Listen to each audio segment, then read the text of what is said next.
again, this talk is Rebels is called Rebel Cities Talks, a global network of neighborhoods and cities rejecting Donc à nouveau, cette présentation s'appelle Global Cities, Rebel Cities, les villes rebelles, un réseau global de quartiers qui s'unit contre la surveillance.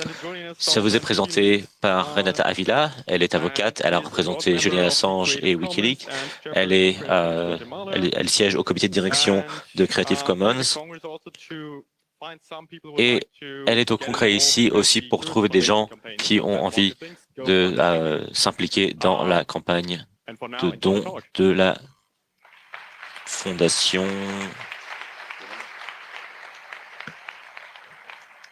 Désolé, je ne sais pas quelle fondation. Alors, premièrement, merci beaucoup de m'avoir accueilli ici. C'est vraiment une expérience géniale d'être de ce côté parce que d'habitude, je suis de l'autre côté de la scène. Et maintenant, je sais que ma mère, qui était professeure à l'école, je sais ce qu'elle se ressentait maintenant. Mais c'est pas vraiment intimidant au final. C'est un challenge, c'est sûr, parce que je sais que la plupart d'entre vous savent beaucoup plus de choses sur les technologies que moi. Mais je sais que je peux contribuer quelque chose et vous aider. Je suis sûre que je peux apporter quelque chose et à toutes ces conversations qui sont un challenge. Alors, j'espère vraiment que vous allez sortir de cette salle avec une liste de choses à faire pour challenger la surveillance. Alors, l'idée de cette conférence a été inspirée parce qu'il y a de plus en plus de paranoïa en moi. Avant,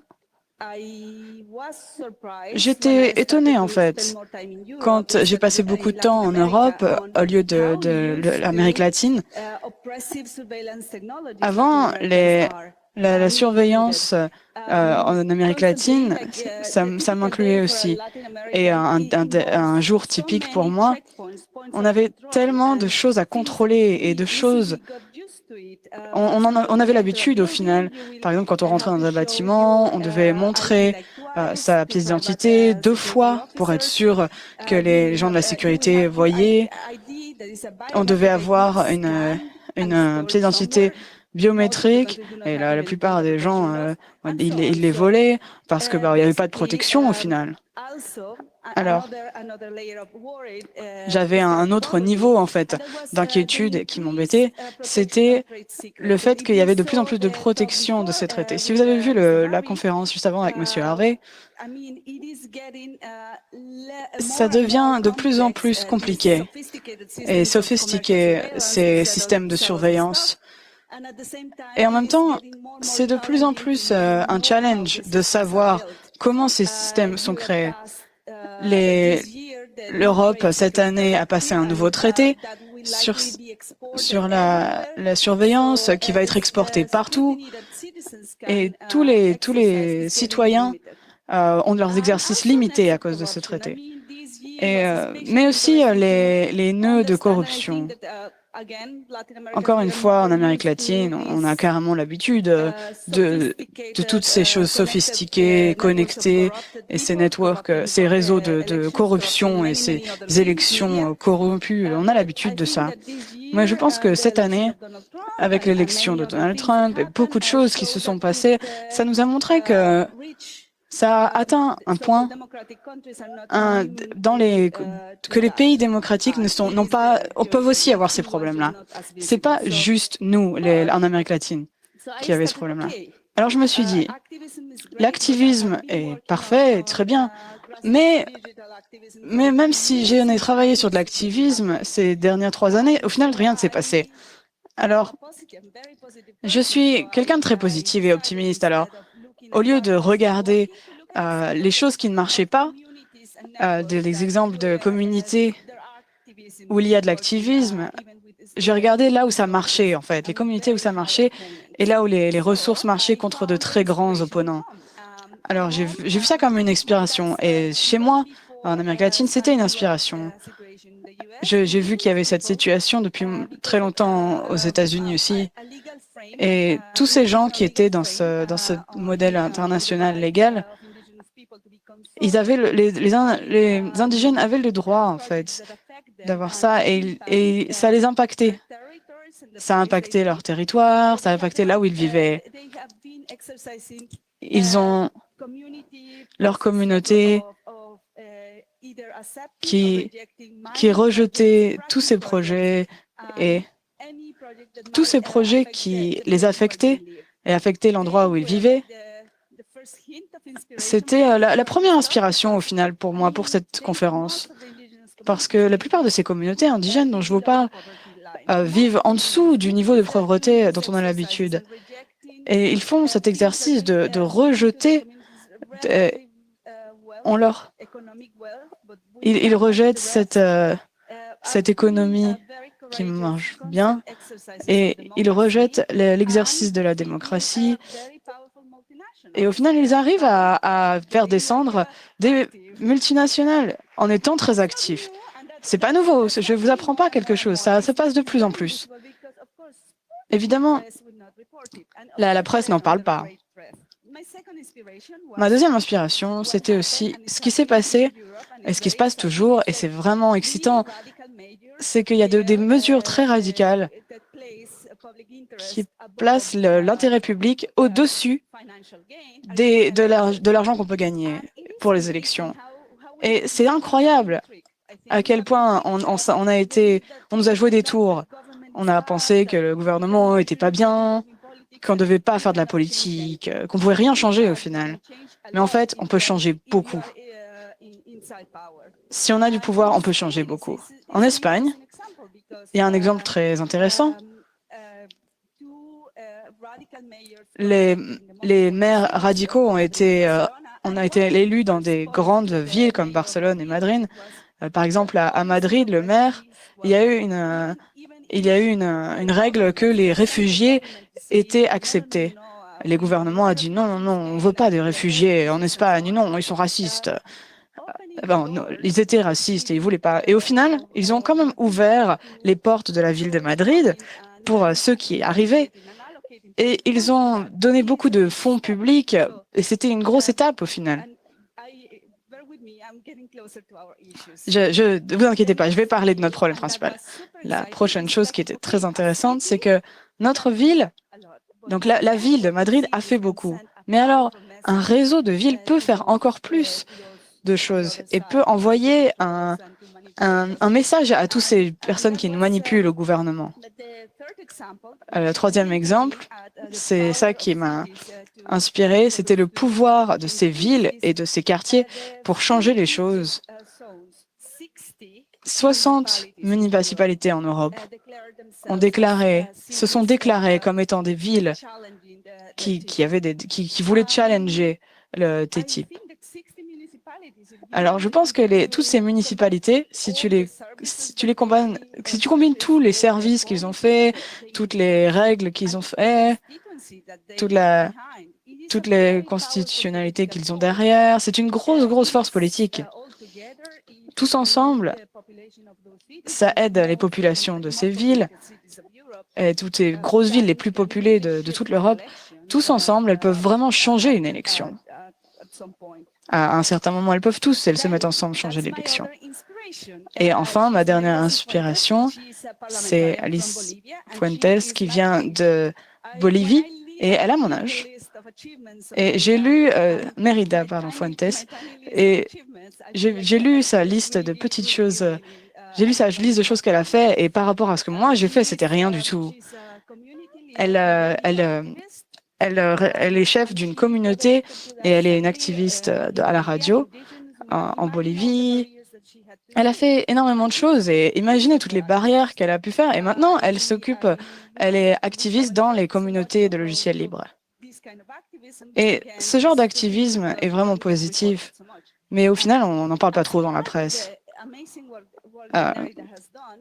En partie dans ce qu'elle a fait, dans les endroits un peu plus locaux, elle a conceptualisé un framework complet, gratuit, donc logiciel libre, de digital sovereignty, le souverain logiciel. Ça paraît très difficile à implémenter en Bolivie, mais ce qui est vraiment important pour moi, c'est qu'elle est partie de ce qu'elle a vécu la colonisation, l'oppression, l'exclusion, le racisme. Elle est partie de tout ça.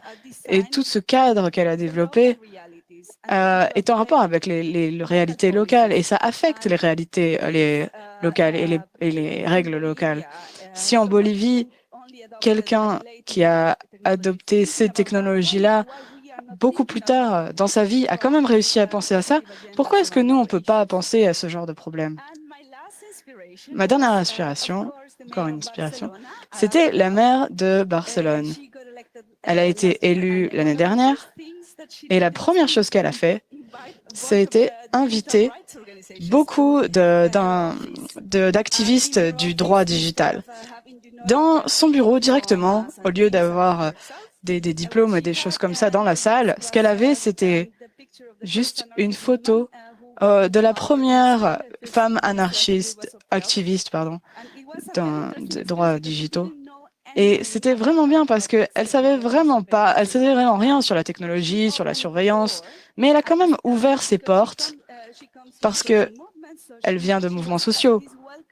Donc, elle était vraiment la bienvenue, elle a vraiment voulu dire bienvenue à tous ces gens qui voulaient aider et changer les choses, et elle a voulu les écouter et prendre une approche critique de toutes ces choses et des technologies, des problèmes dans les technologies qu'il y avait. Et ensuite, on se rapproche à nouveau du sujet. L'ACLU, l'Union pour les droits civiques américains, qui connecte des activistes qui se battent contre la surveillance policière aux États-Unis. La police obtient de plus en plus de moyens pour monitorer les citoyens. Et ce qui rattache ça à mon quartier local, c'est que les mauvaises règles comme ça, c'est quelque chose de contagieux. Quand il y a des très mauvaises lois comme ça peut se répandre très très vite. En particulier quand l'asymétrie entre la connaissance de ceux qui prennent les décisions et de ceux à l'extérieur qui doivent les convaincre, et en partie ceux qui font d'énormes profits à partir de ça, quand cette asymétrie est énorme. Donc, des règles comme ça en Amérique latine, dans beaucoup de pays, et même ici,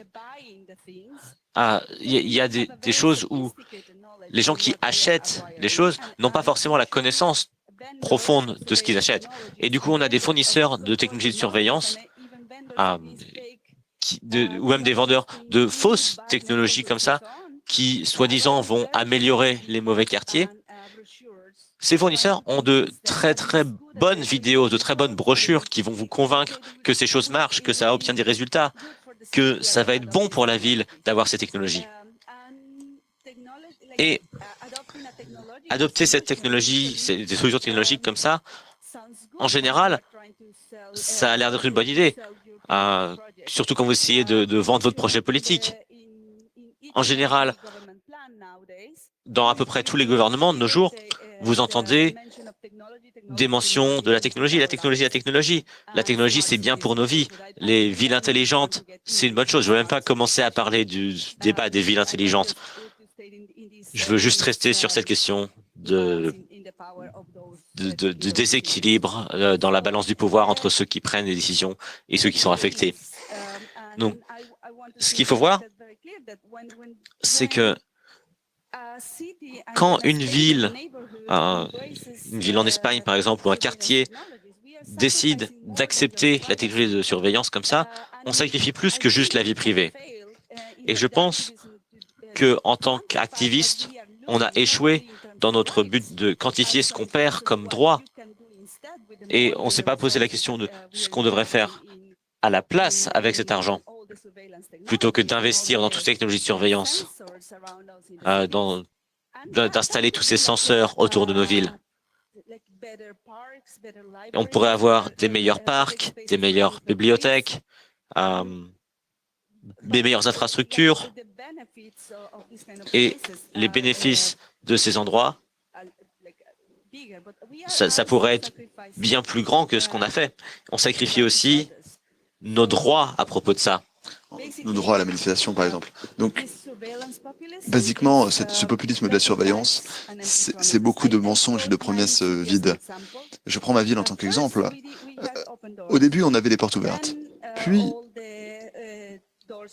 Puis toutes les portes étaient sécurisées, puis des câbles électriques ont été mis autour des maisons, des câbles électrisés, puis des caméras ont été installées, et ensuite il fallait un garde tous les 4 pâtés de maison, et ainsi, de plus en plus, on était de plus en plus prisonniers à l'intérieur de ça, et moins en moins sécurisés finalement. Dans ma ville, juste dans ma ville, il y a 16 meurtres par jour, donc visiblement ça ne fonctionne pas. Et tous les ans, la municipalité voit ces vendeurs et même de l'aide internationale qui les encouragent à installer de la vidéosurveillance, qui les encouragent à mesurer et étiqueter certains comportements et de superviser certains quartiers particuliers, qui sont généralement évidemment les plus pauvres et ceux qui subissent le plus les interventions. Donc, alors, passons à l'aspect plus pratique de la chose. Je veux expliquer de manière simple ce que je propose. J'aimerais entendre ce que vous avez à dire, si vous pensez que ça fonctionne. Et idéalement, j'aimerais avancer et utiliser 2017 pour mettre en place un agenda positif avec des guides utiles pour savoir quand on a un allié au pouvoir ou pour savoir quand on a la possibilité de participer dans les décisions locales pour se débarrasser du problème. Et si on a un peu de chance, et si on a un gouvernement local qui nous soutient, la première étape que je propose dans ce cadre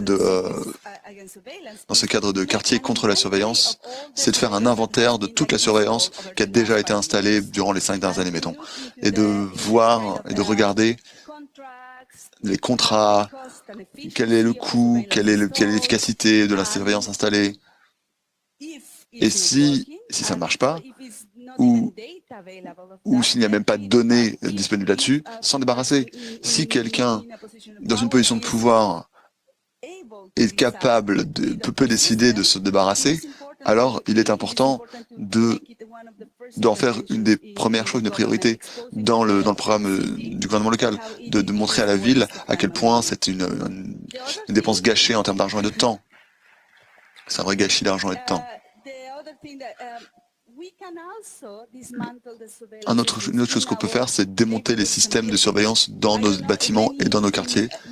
Je ne sais pas si beaucoup d'entre vous, nous vivons dans des espaces privatisés qui sont gouvernés par la dictature de l'administration. Je ne sais pas si ça vous arrive à vous, mais moi, ça fait un moment que je vis à Belgrade et je ne comprends pas le cyrillique. Donc il y avait un mot dans mon immeuble disant quelque chose, je ne pouvais pas le lire, je ne comprenais pas, et qui invitait tous les voisins, tous les propriétaires et voisins de venir parce qu'ils allaient inviter une caméra. Moi, j'ai raté le rendez-vous. J'ai vraiment regretté de ne pas pouvoir lire le cyrillique et d'avoir raté le rendez-vous, la réunion, parce que je suis revenu de voyage et j'avais une grosse caméra qui était installée devant ma porte. Et parfois, par paresse, par apathie, par manque de temps, on ne participe pas à ces décisions.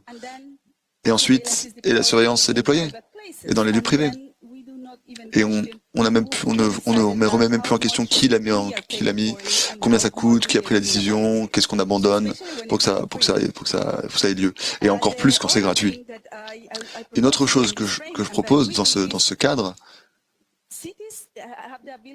les villes ont la possibilité de réguler beaucoup de choses.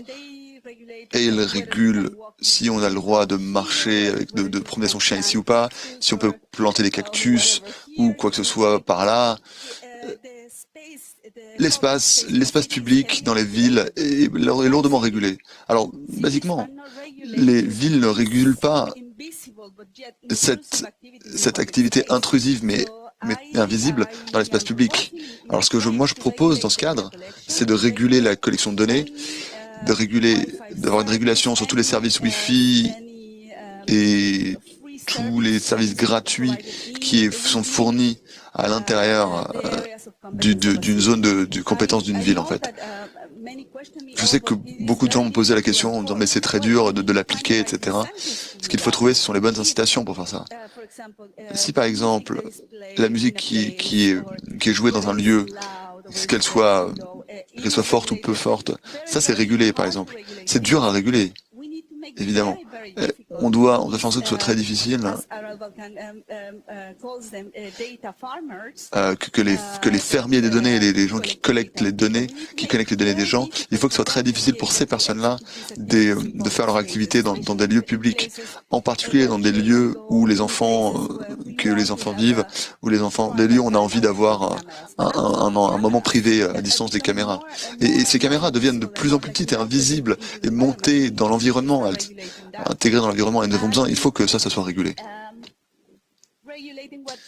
Puis faire de la régulation sur ce que font les acteurs privés. De plus en plus, des entreprises de sécurité privée envahissent l'espace privé, tous les espaces, pas seulement les espaces publics, mais également les espaces qui sont ouverts au public. Et on a besoin de vraiment d'augmenter la surveillance que nous on fait de ce que eux ils font avec leurs données, avec nos données et avec leurs opérations de surveillance et de supervision. Et intéressons-nous aussi à l'efficacité et l'argent qu'on donne. Il faut qu'on regarde tout ce que ces systèmes fournissent. Il faut regarder ce qui gâche les deniers publics en déployant des systèmes qui sont inefficaces et intrusifs. Également, il faut qu'on encourage les vendeurs locaux de plus en plus, et c'est un point important et j'aurais besoin de l'aide de beaucoup d'entre vous ici, quand les villes veulent acheter de l'équipement de ce type, généralement, elles écrivent des spécifications d'une feuille et elles récupèrent ça, elles les écrivent par rapport à des brochures qu'elles récupèrent des vendeurs directement. Donc en gros, on a beaucoup d'entreprises type Cisco qui vendent ce genre de choses-là dans toutes les villes, dans le monde entier, parce que les autres se battent juste ne peuvent pas suivre sur le prix. Il y a beaucoup de choses à faire là. Il y a beaucoup de choses proactives que l'on peut faire pour spécifier ce que l'on veut vraiment dans les villes vis-à-vis de ces technologies, si on a besoin de ces technologies, et si on en a besoin, il faut qu'elle remplisse des missions très spécifiques. Bon, je vais pas avoir le temps de faire tout ça. La régulation de l'espace, la fourniture de biens. Mais est-ce qu'on peut prendre comme pas concret pour s'assurer de commun sur les données, des choses qu'on devrait vraiment mesurer, la qualité de l'air, de l'eau, la qualité de vie en fait. Avant de passer aux questions, comme vous pouvez voir, je veux des questions et des commentaires. Ce que j'aimerais dire, c'est dans les villes où il y a une inégalité qui augmente, il est très important d'être vigilant à la technologie et aux technologies de surveillance qui sont déployées contre ceux par rapport à ceux qui en ont le plus besoin. Dans beaucoup de pays et de villes, il y a des coupons, de l'aide qui est fournie, des ressources, et très souvent, les mécanismes qui sont là pour faire la surveillance contrôlent les pauvres, leur consommation, leur déplacement, et aussi des mesures de plus en plus dures sont déployées pour les discriminer de manière encore plus dure. Ça arrive de plus en plus avec la collaboration d'organisations, même comme les Nations Unies, avec les réfugiés qui arrivent en Europe. Il faut vraiment, ils veulent faire en sorte qu'ils soient étiquetés d'informations biométriques, qu'on leur donne des cartes pour qu'ils ne puissent avoir accès à Internet par nos systèmes et qu'on puisse les tracer dessus, les espionner. Et je pense que ce n'est pas non seulement pas éthique, mais c'est abusif parce qu'ils sont dans une position de pouvoir, de puissance, et ils se comportent de cette façon. Et ils se comportent de cette façon parce que les autres ne peuvent pas faire l'expérience de leur citoyenneté de manière totale, normale, telle qu'ils devraient. J'aimerais finir par parler de comment on peut avancer pour la suite. Il y a pas mal d'initiatives auxquelles on peut contribuer. La façon dont le Chaos Computer Club et d'autres clubs similaires peuvent se rapprocher des autorités locales si elles sont accueillantes, et soyez méchants avec les autorités locales qui abusent et qui augmentent la sécurité et la surveillance, et regardez de près toutes les décisions publiques qui sont prises Voici l'initiative à Barcelone, l'initiative barcelonaise pour la souveraineté technologique. Il y a beaucoup de citoyens qui sont investis dans cette initiative. Elle a vraiment besoin de beaucoup d'aide, surtout des gens qui maîtrisent la technologie, pour créer des cadres positifs, pour éradiquer cette surveillance qui est partout. Il y a aussi une initiative d'IM25 qui, je suis sur le board et on cherche une force de frappe technologique pour nous aider avec des gens qui connaissent maîtriser la technologie, pour nous aider sur des aspects ceci, mais aussi des aspects plus généraux, pour qu'on ait un programme technologique qui soit cohérent avec la démocratie. Si vous êtes dans une position de puissance, de pouvoir à l'intérieur, vous êtes dans un gouvernement par exemple, et que vous trouvez un exemple de ces technologies, des contrats via ces technologies de surveillance, faites-les fuiter sur des plateformes de soumission, de partage, parce qu'on a besoin d'avoir un dépôt de toutes ces documentations là pour les connaître bien. Et en fin de compte, nous y voilà. Voici les questions. Si quelqu'un a quoi que ce soit, des commentaires.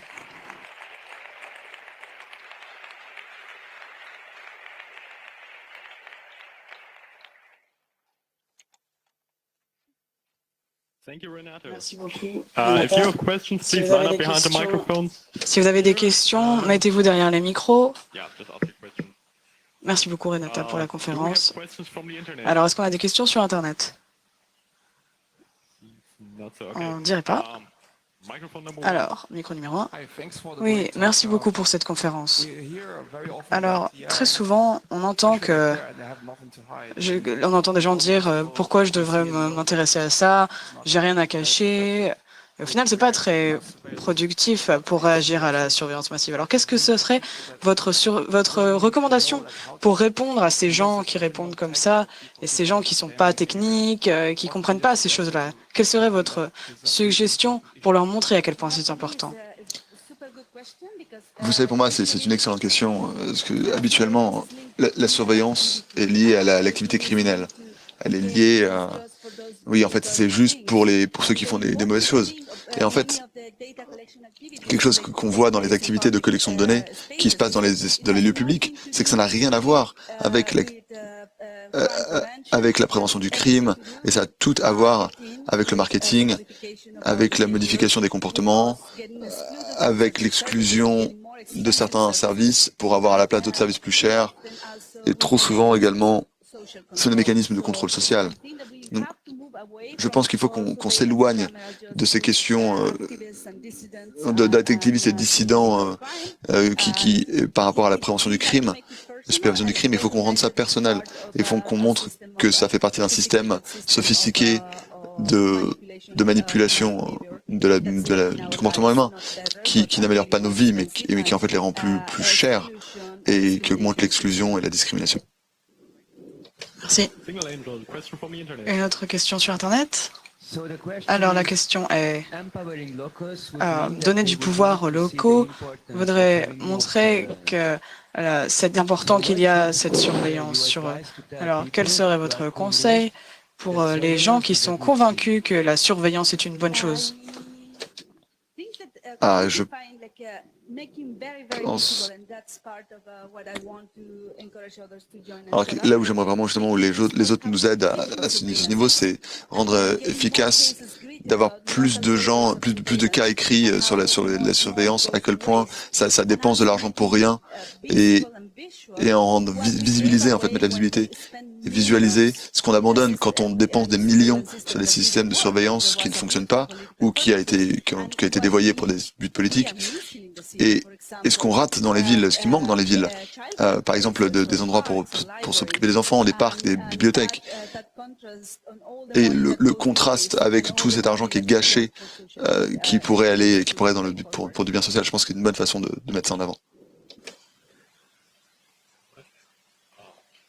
Microphone number two. Un autre micro. Oui, bonjour. C'est plutôt un commentaire qu'une question, mais c'est OK, je pense. L'espace est ouvert. Je me suis rendu compte que au Mexique, une fois, un jour, plein de voitures sont venues me voir à 2 heures du matin et ils ont pris mon vélo, ils ont pris Et ils m'ont dit que c'était parce que j'avais un routeur Wi-Fi. Et la raison pour laquelle ils m'avaient arrêté, c'était pas ça en fait. C'est parce que j'avais une capuche sur ma tête. Et du coup, ils m'ont dit qu'ils m'avaient regardé sur les caméras parce que j'avais cette capuche. Alors, peut-être qu'il y a de la valeur peut-être que ce serait important de documenter ces expériences-là, peut-être. Est-ce que ça vous intéresserait de documenter ces choses-là? Comme ça, on peut montrer les effets négatifs de ça, en fait, parce que c'était vraiment traumatisant pour moi, cette expérience. C'est vraiment dangereux et je pense qu'il faut le montrer que quand on est tout seul dans la rue et que ça nous arrive, ça fait très peur. Absolument, oui. Au Mexico, c'était très dangereux. Microphone number 5, last question. Bonjour. Alors, est-ce qu'il y a certains cas en particulier dont vous pourriez donner des anecdotes, des petites histoires que vous pourriez partager pour lesquelles la surveillance a été utilisée pour du marketing? Alors, je peux en mentionner quelques-uns. Je crois que le type de surveillance qu'on a dans nos navigateurs, tout le temps, continue, qui supervise et qui monitore nos habitudes et nos motifs de la façon dont on consomme, pour nous vendre des choses. Et ça déjà. Mais sinon, j'ai un autre exemple il y a une semaine sur du free et du Wi-Fi gratuit. Généralement, quand on est dans un espace public, un parc par exemple, et qu'une entreprise vous fournit du Wi-Fi, vous donne à une entreprise accepte de fournir du Wi-Fi gratuit dans la ville, c'est un accord. En fait, ce n'est jamais gratuit. La façon dont les entreprises se font de l'argent, c'est qu'elles récupèrent les données des gens qui sont sur ces points d'accès et utilisent pour faire du monitoring et du profiling. Et en fait, ils font de l'argent avec ces données et ensuite ils le revendent et en font des formes sophistiquées d'avantages qui leur apportent des avantages ils font la promotion de certains produits.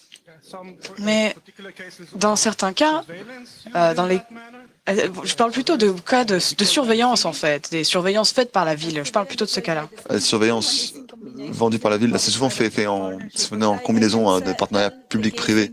Mais moi, je peux dire les cas que moi je connais au Guatemala. Tout arrive au Guatemala de toute façon. Ce n'est pas le meilleur exemple. Mais ce qu'a fait la municipalité, c'est qu'ils vendaient les données de gens du mouvement de gens à haut profil qu'ils avaient capturés avec les caméras pour faire du chantage politique. Donc en fait, ils collectent qui est allé à tel endroit à telle heure sur la vidéo, ça se voit. Donc toute la ville est couverte de caméras et ça c'est ce qu'ils ont fait dans le but de faire du chantage politique. Alors malheureusement, on n'a plus de temps pour les questions, mais est-ce que vous avez le temps? Est-ce que les gens peuvent vous trouver plus tard pour poser des questions, si jamais les gens ont besoin de questions?